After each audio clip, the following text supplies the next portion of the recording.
Okay, next we want to do some inequalities that involve rational expressions. So here's our first one right here, x plus 4 over x minus 1 less than or equal to 0.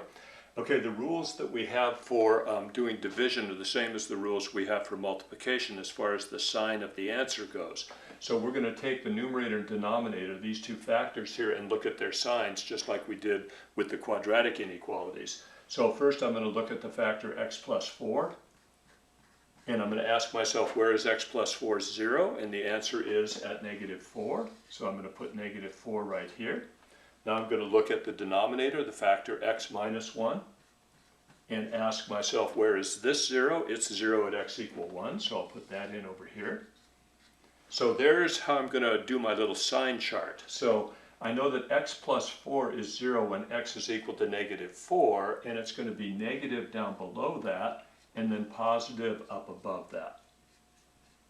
Now I look at the factor x minus 1. I know it's 0 when x is 1. It's going to be negative below that. And then it's going to be positive up above that. Then I ask myself, how about this quotient? Where is this quotient less than or equal to 0? Well, this quotient is going to be negative when these two factors right here have different signs. So in this region, I see the factors have the same sign, both negative, so their quotient will be positive. Up here, both factors have the same sign, they're both positive, so their quotient will be positive.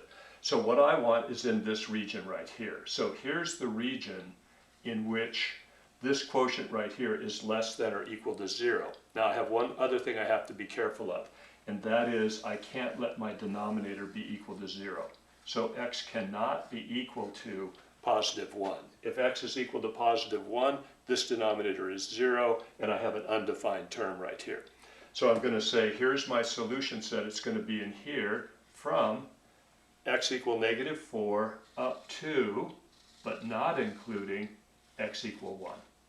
So that's what the graph of the solution set is going to look like. When I write it as an inequality, it will be negative 4 less than or equal to x, strictly less than 1. That keeps me, again, from having to worry about that denominator being 0. And then if I want interval notation, it's going to be negative 4, comma, positive 1, open parenthesis like that. So it goes from negative 4, including negative 4, up to 1, but not including 1. So there's a rational inequality. We use the same reasoning with our sign chart that we did when we had products there instead of quotients. Let's go look at one more problem. Okay, here's our second problem. We have 2 over x minus 3 plus 1 greater than or equal to 0. Okay, I need it to be all multiplication or division on this side, so I'm going to have to add these two expressions. So I'm going to start with this, 2 over x minus 3 plus, and then I'm going to write 1 as x minus 3 over x minus 3. Right? That's the number 1 as long as x is not equal to 3, but I'm going to make sure that that doesn't happen. And then we have here greater than or equal to 0. So now I can have the same denominator, so I can add numerators. So 2 plus x minus 3 is going to end up to be x minus 1 over x minus 3 greater than or equal to 0. And there I have a quotient like I had in the last problem. So now all I need to do is write in the two sign charts for the factor x minus 1 and the factor x minus 3, see where they're positive and negative, and decide where that's going to give me a positive quotient right here, and then just be careful that x is not equal to 3 because that's going to make this denominator equal to 0.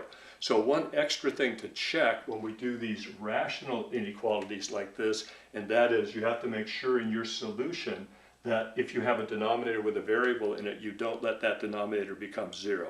That's the only additional thing that you need to check. So I'll let you finish the rest of this right here, but that's a look at how we solve inequalities that involve rational expressions.